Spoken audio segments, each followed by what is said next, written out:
मग काय शेतकऱ्याला काय सल्ला देतात समजा यांनी मशागत करायला पाहिजे का बैलांनीच? नाही, शेवटी बैल तर बैलच. याच्यापेक्षा बैलाची मेहनत चांगली. बरं, तुम्ही शेती केली का? हो, मी शेतकरी. बरं, कशी वाटते मशागत तुम्हाला? समजा यांनी भारी वाटते का बैलांनी? बैलांनी शेती करायला पाहिजे, पण आता लोक कटाळ करते ते बैल सांभाळायचं नाही तर खरी ह्याच्यापेक्षा बैलच चांगली. तुमचं काय म्हणणं आहे याच्यावर?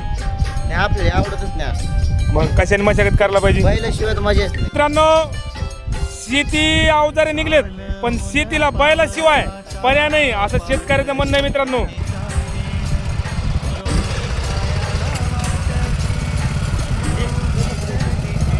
जशी बैलांनी मजा आहे तशी याच्यात मजा नाही. तुम्ही किती म्हणले तर बैलांनीच मशागत करायला पाहिजे. बैलाचीच मजा आहे.